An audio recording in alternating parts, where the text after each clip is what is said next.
Philadelphia Eagles just wrapped up day 2 of training camp, so there's plenty to get to on the show. Hope all of you out there are having a great Friday. Jordan Davis looking great. Eagles injury report, how Nick Sirianni is holding the Eagles accountable after the Super Bowl loss, trying to avoid that Super Bowl hangover. We'll talk about some of the big plays from day 2 at the NovaCare Complex. Nolan Smith continues to wow, positional battles, and a whole lot more. I'm Chase Sr. Thanks for watching the show. Also, thanks to everybody out there for supporting the program. Yesterday, we surpassed 47,000 subscribers. So if you're subscribed to Eagles Now by Chat Sports, give me a real one down below. Really do appreciate all of the support. It is a blessing to be able to host this program, and it's my duty to make this the go-to spot for Eagles news, rumors, and analysis on YouTube. So if you haven't subscribed yet, lock us in, subscribe right now as we approach 50,000 subscribers. So we'll start off with the Eagles injury report here. The Eagles going into training camp as healthy as they've ever been. Jeff McClain detailed this in the Philadelphia Inquirer. He's been covering this team for 15 years. He said at the start of camp, probably the healthiest that the Eagles have been since he started covering the team. So not a lot of injuries to talk about, except for this one. Hassan Reddick, once again not practicing. He is expected to be back soon.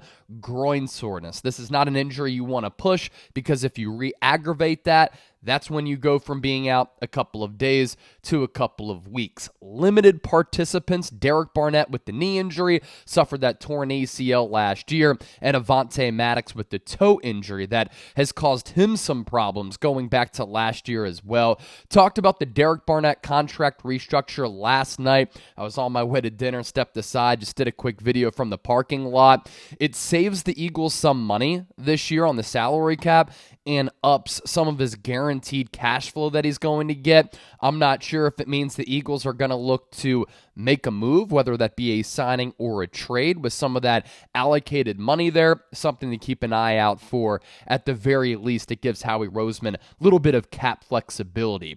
Now let's go to Nick Sirianni. How has he been holding this team accountable, trying to avoid the Super Bowl hangover? It's really important for the Eagles, in my opinion, to start the season strong this year because of the really difficult middle portion of the schedule. He's been really fired up to start training camp here, and prior to camp starting, he documented how he'll never get over this Super Bowl loss. He's haunted to this day and will continue to be because of that defeat and some of the things that he felt his football team missed in the lead up to that game against Kansas City and then during it. And if you remember, it's not too long ago, after 2017, when the Eagles won Super Bowl 52, Birds had a lot of older players on the team who wound up being injury prone the following year. They were also not really healthy to start the following year, and the Eagles' performance to start camp and the season was sloppy. It led to a year in which Philadelphia had to play catch-up at the back end, and Nick Foles had to save Philadelphia once again just to sneak into the playoffs. Shout out to Cody Parkey for the double doink. Alshon Jeffrey's drop against the New Orleans Saints.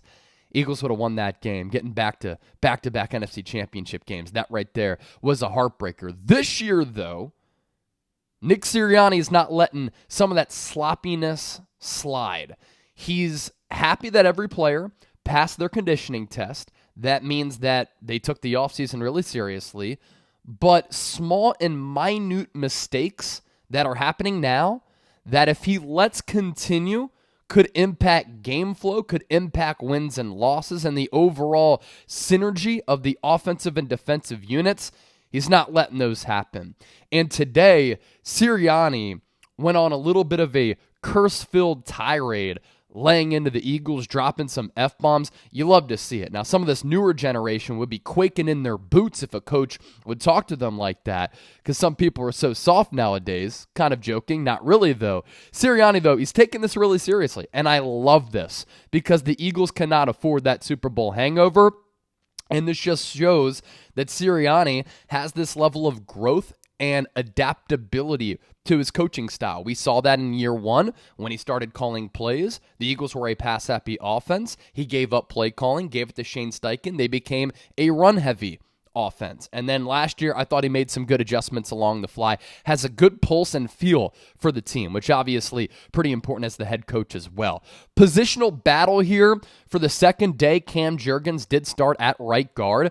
He got the start day one of Eagles training camp, and for the second open practice, he was back out there today. Sirianni did lash out at Tyler Steen for a false start on day one. Cam Jurgens right now, the inside track. He was drafted to be the future center replacement for Jason Kelce, but Kelce continues to just play at an extraordinarily high level, even at this age. And Jurgens, whenever Kelce does step away, will step in at center, but for now, might get those reps at right guard. Darius Slay was asked about the Eagles' hiring of Matt Patricia. This is kind of the first time publicly, I believe, that he's been asked about this. They did not get along well in Detroit, and Darius Slay even took to Twitter a couple of months ago to talk about that, but he did say, quote, "It's cool with me." And I think this is important because Slay is a leader. He's a captain of this team. They just signed him to a contract extension. And I think that when you're running a business, when you're running a football team, it's always important to consult with some of your leaders on key decisions like this with your roster, but with the coaching staff. And Sirianni has talked about the value of Matt Patricia. And I know that he gets a bad rep for his defense getting thrashed by Doug Peterson, Nick Foles, and this Eagles offense in Super Bowl 52. He was an awful coach for the Detroit Lions. He tried to insert this Belichickian style, which didn't bode well for Detroit.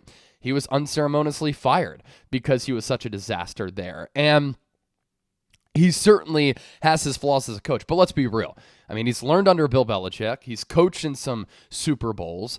And when you learn from one of the best coaches of all time, if not the best, you can certainly take that experience, but also take the experience of you coaching on both sides of the ball, being a head coach, and at least help Nick Sirianni out with some coaching details and wrinkles and stuff like that. So good stuff right there. As for some training camp splash plays before we get to Jordan Davis here, Jalen Hurts, a beautiful deep shot to A.J. Brown on the first play of 11 on 11s. And according to Elliott Shore, Parks does a great job of charting the quarterback throws, completions, attempts for 94 WIP. Hurts' stats today, 11 of 14, no touchdowns, no picks. Had that one really nice deep throw to A.J. Brown on the first play, and then one underthrown deep pass. Elliott said mostly just smart, short passes outside of that. He did underthrow Avonte Smith along the sideline. It was nearly picked by Josh Jobe. Speaking of positional battles, backup cornerback is a really good one. Jobe and Greedy Williams getting some of the backup cornerback reps for Philadelphia here.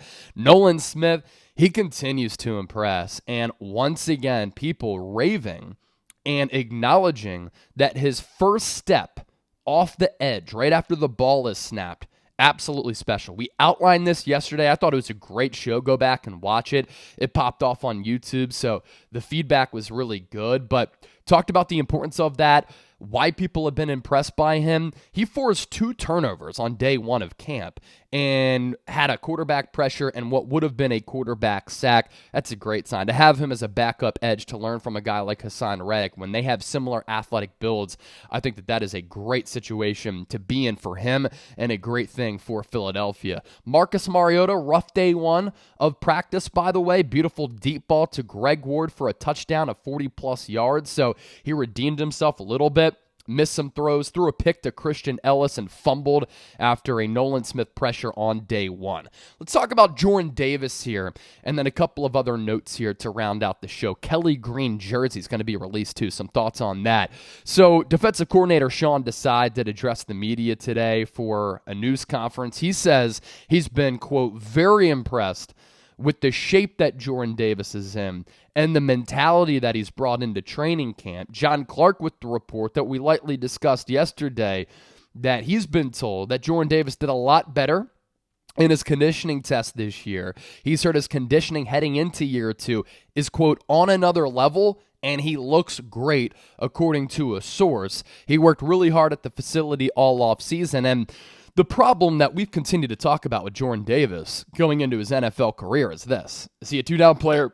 Is he a 3-down player? That was really the issue at Georgia, and that was the issue last year. He kind of lacks that stamina because the dude is 6'6", 340. If he can find a way to be in better shape and to impact the game and to be on the field for all 3 downs, this guy can terrorize opposing offensive linemen just because of his size, his brute force, as well as the power. I think what's underrated here, what he might lack in statistics on the stat sheet and in the box score, the impact is going to be profound and felt for Jordan Davis when he's occupying double teams because interior offensive linemen are going to have to with the push and the power that he has. What does that then in turn do? It's like a hockey assist that's not recorded, right? One-on-one matchups for everybody else. Brandon Graham, Josh Sweat, Fletcher Cox, Jalen Carter, Hassan Reddick, Nolan Smith. They can get some of those one-on-one matchups. Again, when you're playing football, it's a chess game, right? You have Jordan Davis occupying so much real estate there, and he then requires so much attention that the other players along that defensive line are beneficiaries of that. Now, if he is only a 2-down player, that's a little bit of an issue. But Howie Roseman made some good points about this too, and we also detailed this in the offseason. When Jordan Davis was at Georgia, he addressed, okay, why didn't he play all that much? Well, number one, Georgia blew out a lot of teams. So by the time the second half came around, starters were out. Number two, because of that and in general, when Jordan Davis would get pulled, Georgia would play some of these 4 or 5-star recruits that they wanted to see get playing time so that they wouldn't transfer elsewhere. And Jordan Davis was top 10 in Heisman Trophy voting as a defensive tackle at Georgia his final year. So that's really, really impressive right there. Fletcher Cox with a pretty good quote here on Davis and Jalen Carter. He said, they can be great. That was about both Georgia Bulldogs. And then Cox on Davis specifically, quote, he's healthy. Last year, I think he really started to ramp up. Then he got hurt. And as a rookie, I think that kind of affected him. He was out for an amount of time, and now he's healthy, flying around, and you can feel his presence. So I'm excited to see what Jordan Davis can do. The Eagles obviously like to prioritize building up that defensive line with depth, star power, premier players, and now they just have so many quality playmakers on that front. Let's round out with the Kelly Green jerseys. The Eagles, in peak Philadelphia fashion, have been teasing Eagles fans with memes, and I don't think this would fly in any other city because they've certainly been poking the bear a little bit. They tweeted out yesterday just a short video of the shoulder patch for the Eagles' Kelly Green jerseys. Much anticipated. The Kelly Green jerseys are out. They're going to be out. They're going to be released on July 31st. And if you remember back in 2010, that was the last time that the Eagles trotted out these Kelly Green jerseys. I'm interested to see if they're going to be a little bit different this year as compared to last year. And they're some of the freshest unis in the NFL. The helmet is dope, and then just the overall color, and then the old school Eagles logo with the bird with the outstretched wings.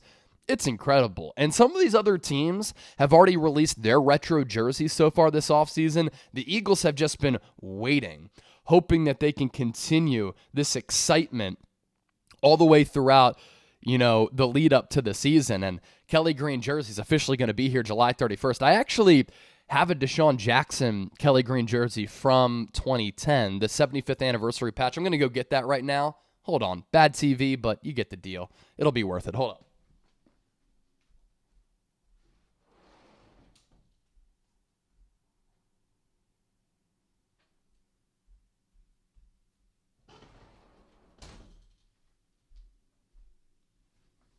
So these are it right here. And my sister actually got this for me way back in the day. So I'm interested to see 50th anniversary patch, not 75th. That's my B. But yeah, I'm interested to see how they're a little bit different because these jerseys from 2010, they didn't have the eagle on the sleeve. They went with the number instead. So I think that the new Kelly Green jerseys are actually going to have the outstretched eagle head on the sleeve. And then other than that, they weren't really detailed. They were just kind of normal, mundane, still really, really fresh Reebok logos from back in the day. But I want to see the new wrinkles for the Kelly Green jerseys. So they are going to be released on July 31st.